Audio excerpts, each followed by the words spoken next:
Welcome back, everybody. This time to Halo 3. As promised long ago in the forgotten time of earlier this year, I said I would eventually get to Halo 3, and here we are. I really like Halo 3 for its storyline, but I'm not so sure about the gameplay. They let me pick. Did I ever tell you that? Choose whichever Spartan I wanted.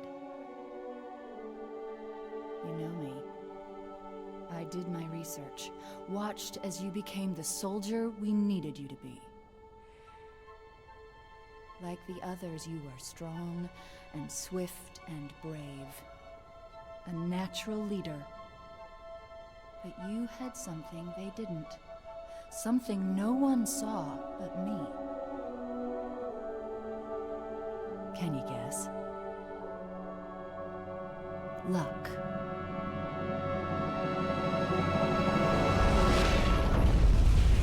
So basically, to explain what happens is Master Chief hops aboard a ship headed towards Earth from the Covenant ship High Charity, and there is a bit of a storyline that occurs between the end of Halo 2 and the start of this game, where he takes over the ship and eventually, I guess, destroys it. I'm not 100% sure. I never read the lore.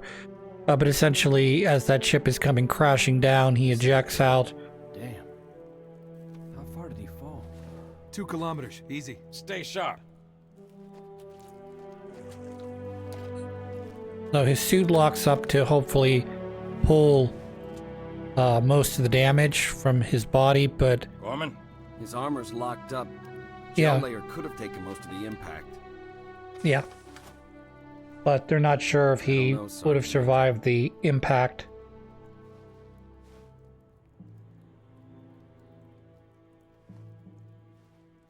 So they're pretty much assuming that he's dead at this point.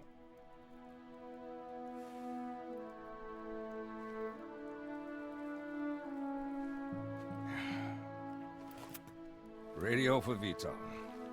Heavy lift gear. We're not leaving him here. Yeah, you're not. Because I'm not dead. Crazy fool. Why do you always jump? One of these days, you're gonna land on something as stubborn as you are. And I don't do bits and pieces. Where is she, Chief? Cortana. Where's Cortana? Don't make a girl a promise if you know you can't keep it. She stayed behind. Corporal, make it quick. Sorry, sir. Your armor's still in partial lockdown. Oh, this would be where they're calibrating whether I want to be a southpaw or not. Pete, wait! The Arbiter's with us! Come on now. We've got enough to worry about without you two trying to kill each other. Were it Chomp. so easy. We must go. The brutes have So as you know, at the end of Halo They 2, must love the smell of heroes.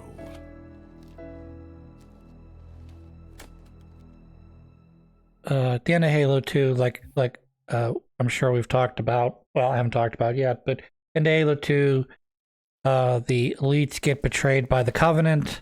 First squad, you're my Essentially, they decide they're going to eradicate the race they call the Sanheli.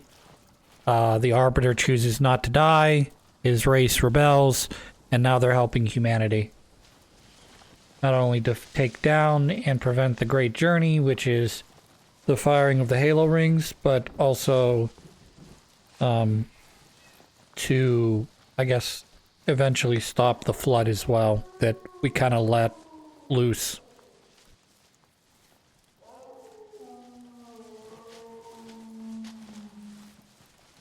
That sounded close. So there's certain parts I just love about this game. I like the storyline, but I'm not a big fan of Master Chief having these PTSD moments where Cortana keeps popping up in his mind, and it doesn't stop until, you know, you're able to eventually get aboard High Charity and rescue Cortana. That's a bit of spoilers in case no one's ever played the game before, but Sergeant Major, We'll assume everyone's played this at this point, so I'm gonna talk regardless of what you think. Spoiler-tastic, if you will.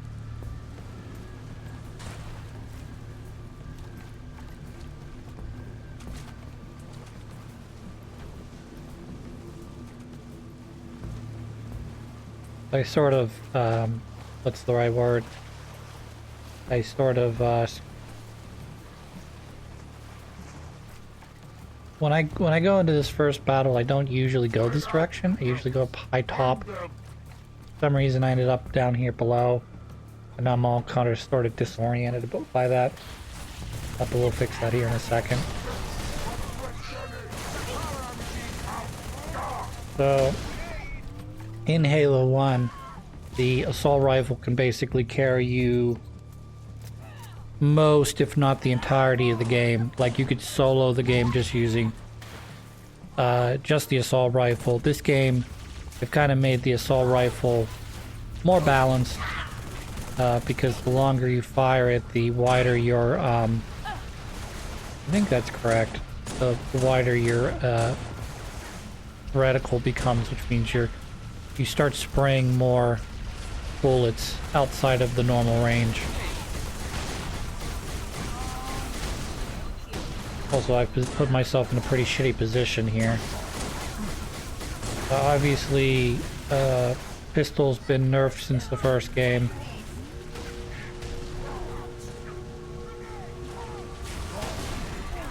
This is the Halo game. They introduced these things that you can drop.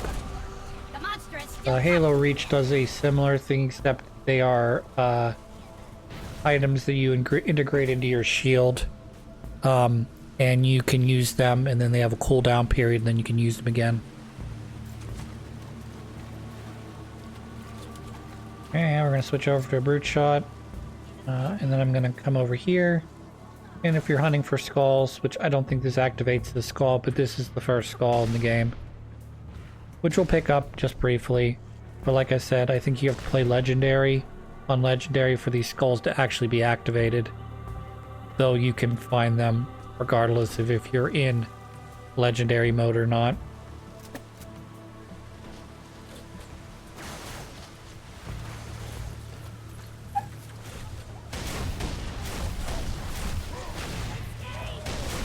This game, I like this game, but this game gets a bit of a mixed bag for me. It's not Halo 1 and just sort of, you know, like a puzzle for you to figure out. And it's not Halo 2 because Halo 2 is a bit janky. It's got things that, like, I'm not really sure why those things didn't get fixed. But this game I don't, you know, in the original game, brutes were just a sponge, you know, a bullet sponge. And people didn't like the fact that brutes were essentially just big bullet sponges.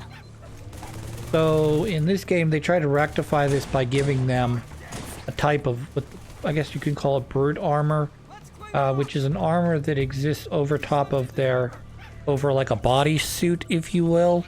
They have a base bodysuit, and then depending on what rank they are, they'll get stronger colored armor. So a blue one would probably be sort of your base level, and then even then they seem to have different levels to their colors as well. Like some of them have these like you can see they're just sort of like basic helmets that just sort of act like, you know, like skull caps, if you will. And then others seem to have more complicated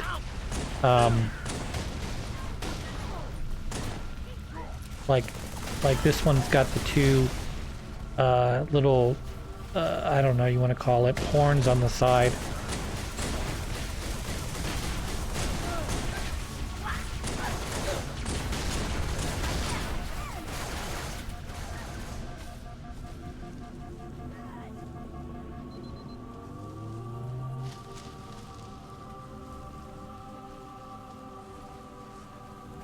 I'm kind of looking around for a different weapon here, because I don't want to have my pistol anymore, but I also don't want a I also don't want one of the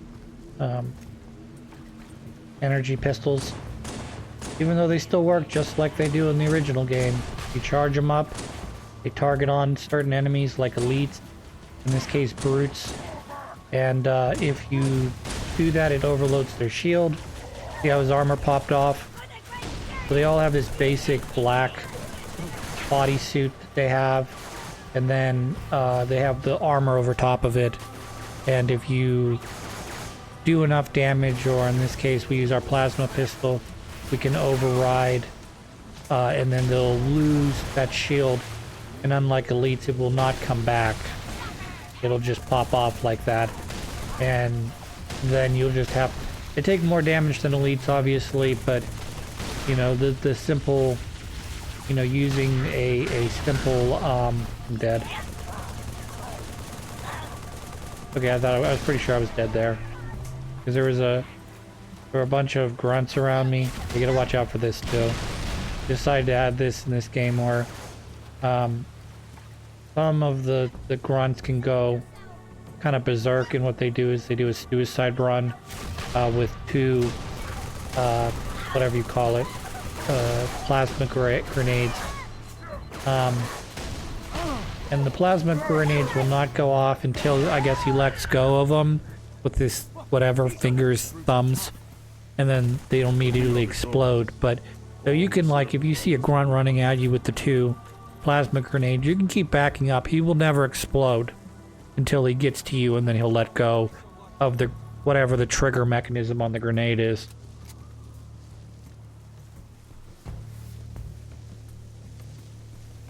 Which of course could be a problem if you don't see them and they're in your blind spot or something. They sneak up to you on the side or your back. They can very much make your life not great. I'm going to try to get through this first mission or two as quickly as possible. First 3 missions, actually. This one... Take them out. Nice and quiet. Yeah, so there's a bunch of sleeping grunts here. I'm not 100% sure where they all are at. But I'm going to basically try to sneak up from behind and hit them in their backs. So I'm not sure how long that'll... how many I'll be able to do before they ultimately all wake up. Jackals on the ridge. Stay Yeah, low. that's going to be my problem, is that the jackals are going to spot one of us, and that's going to wake everybody. So the jackals are up in the trees.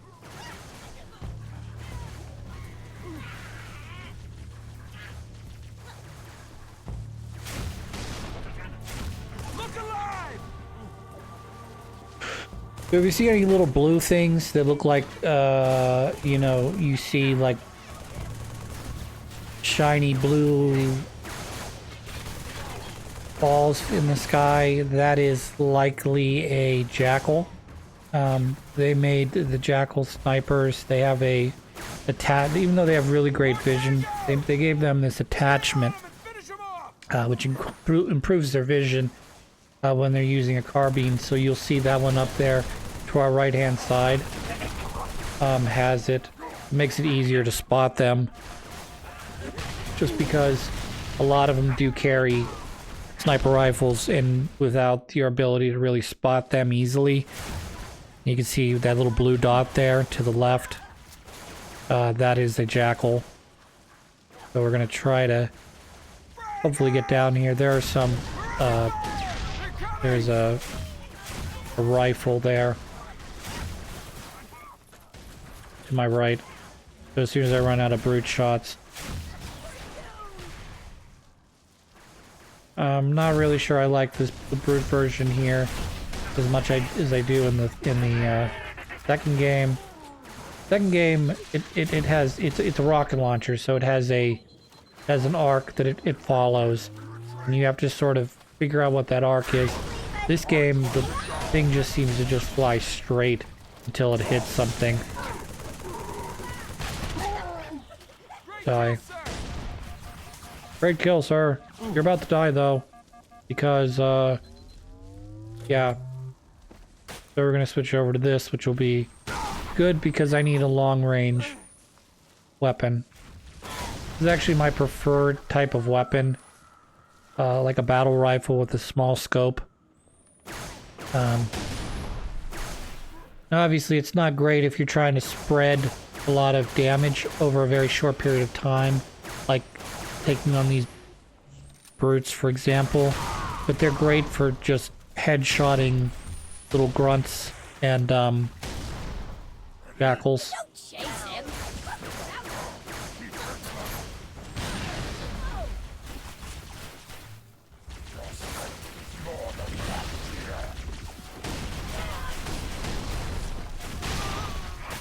I got hit from behind by the, I think by the bird shot.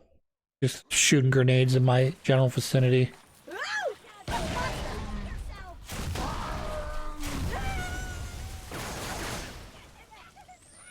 Could be more trouble coming. So yeah, we need to go back and get this. Not that the carbine is the best weapon by any stretch, but hopefully it'll allow us to take out some grunts here. Obviously the carbine has its range by which it tends to be more accurate and more deadly. And right now I think I'm outside of that range. So I'm not quite doing the headshots that I should be doing because I'm at long range right now instead of medium range.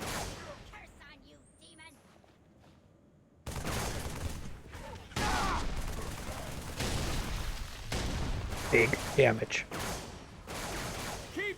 As I've mentioned in other Halo games, I don't know how you lasso this game. I really don't know how you do a lasso run of this or any Halo game for that matter. Mainly because there's usually one or two skulls that turn on that are, for me, makes the game, I would say, near unplayable. 50%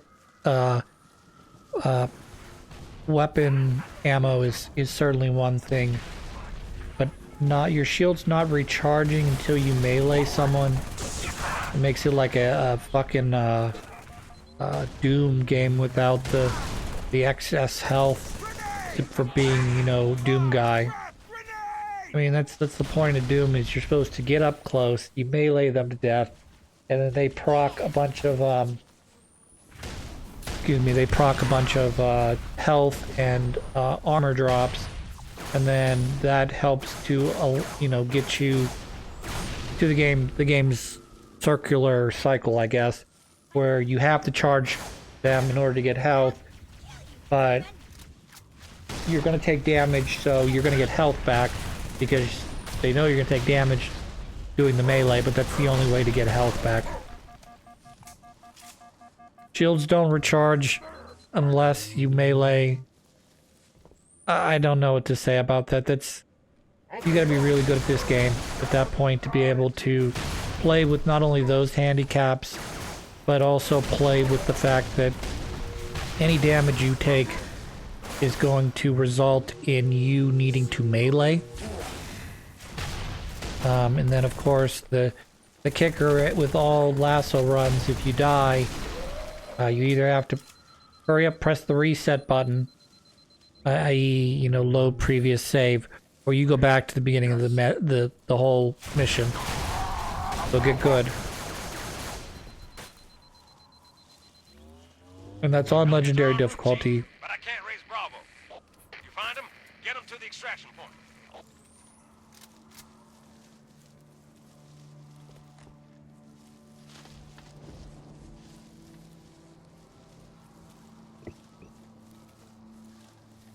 We've come.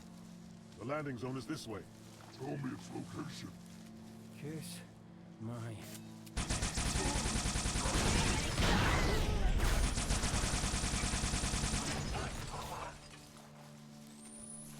Pretty sure that Marine's... Oh, maybe the Marine does survive. I was about to say, I thought the Marine died either way. Like, if you managed to kill that guy in time, I thought he was still dead, like, programming-wise.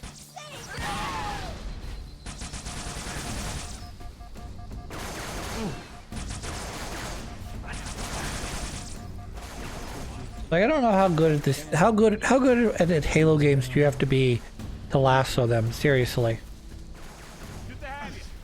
Like, I'll never be that good to be able to, like, legitimately... I have trouble fucking doing legendary, let alone lassoing a game where you not only have to know how to play the game, but you also have to know how to play under the rules by which the game is set. Mister, get out! Putting a pineapple in there! You're mine. Yeah, watch out for pineapples. They will kill you every time. I'm not 100% sure how far away if I have to be from a pineapple to not instantly die, but it's gotta be up there. Of course, this game's probably the easier version of the game, because when they give you a truly impossible mission to do, they give you the Arbiter, usually as a helper. So not only does he help to draw fire, and he tends to be a better bullet sponge than a lot of your Marine buddies in Legendary mode. Though he doesn't technically die, he just falls down and is knocked out for a while, and then his suit revives him. Did you sacrifice me to complete your mission? Could you watch me die?